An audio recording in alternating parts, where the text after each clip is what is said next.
Good morning and welcome to Coffee with Alain. It's Saturday. We're going to talk about some books today. I like talking about books on many Saturday mornings just to encourage you to read more. I share books that I've read recently, encourage you to read something that you enjoy. Might be something that I share, might be something different. Just read. Read the newsletter at enjoylifesafely.com. You can get the newsletter by downloading any or all of the free guides there. Guides to stay safe, guides on self-defense and safety tips. There's a guide on getting back up when life knocks you down. Those are all free. Then there's some courses that go along with some of those guides. There's the Self-Defense Essentials course. There's more courses coming. Lots of good stuff there. And then that newsletter every week with articles on staying safe, enjoying life, defending yourself, living powerfully and exceptionally with the Warrior's Edge. All of that available, enjoylifesafely.com. Now let's get to some books that we're going to look at this morning. First one, I had on the shelf, America's Great Cities. And this was a good book. It's older.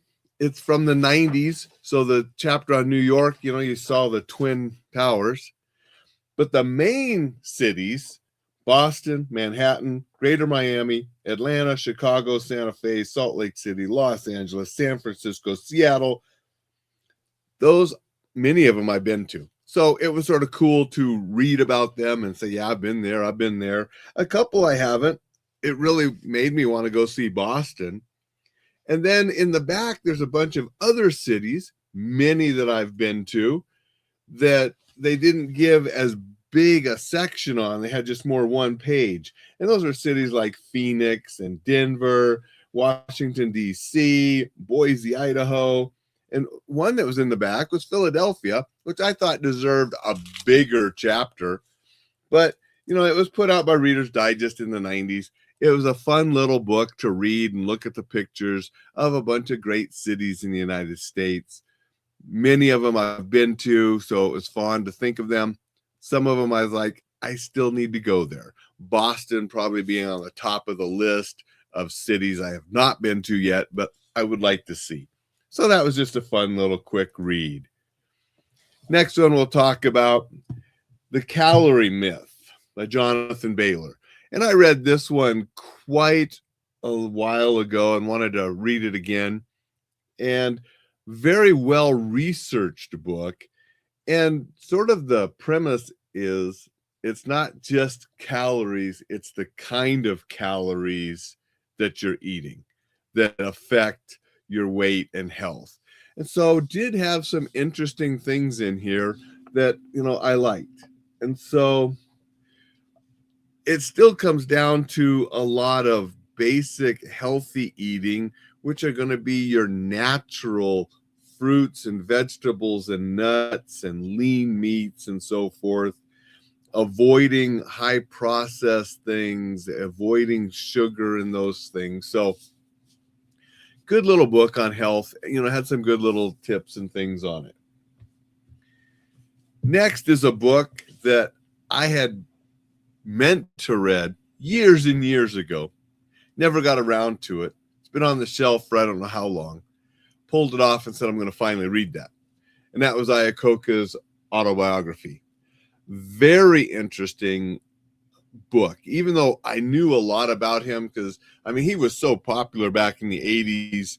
And then when I went to business school, got my business degree in the early 90s, he was an example at that time. He still is.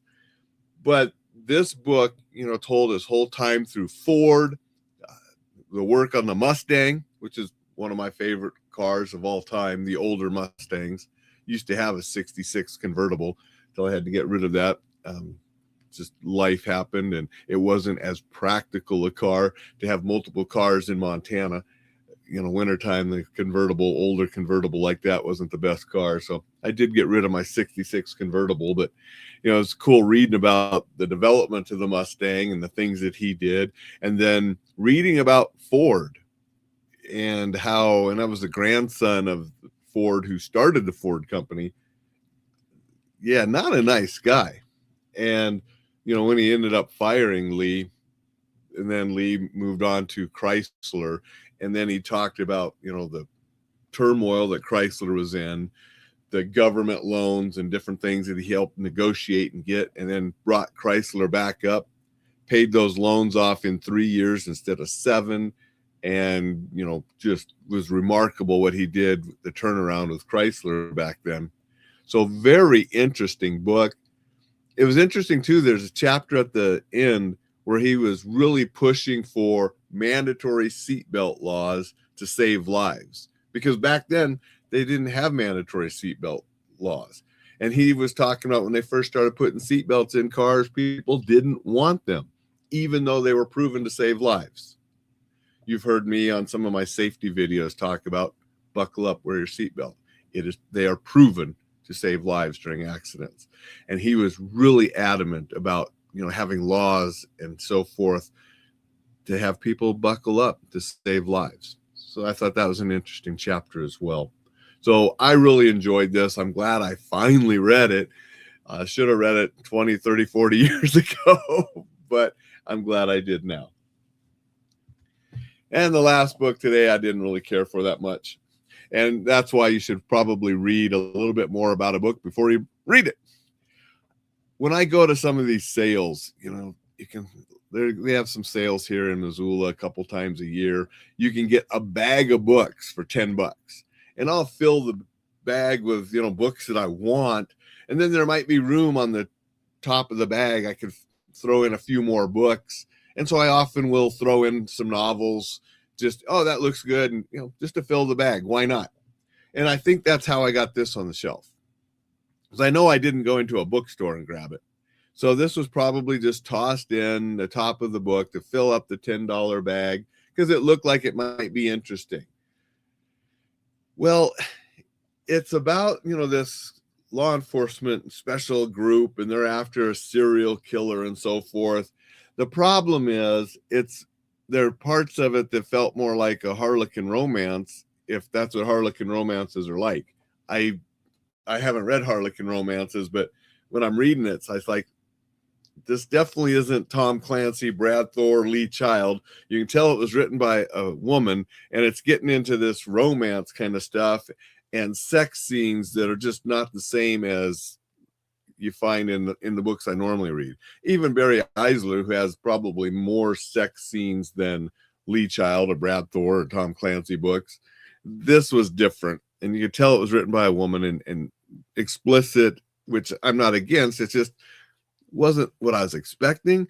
And then when I read about the author, I see that she's famous for romance type, action type books. So it just wasn't great for me, because I'm just not into that kind of book. I'd rather have Lee Child or Tom Clancy or Barry Eisler or Brad Thor, those guys.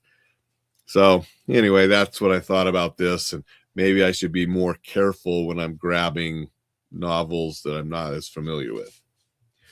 Those are the books. The best of the bunch was definitely Iacocca.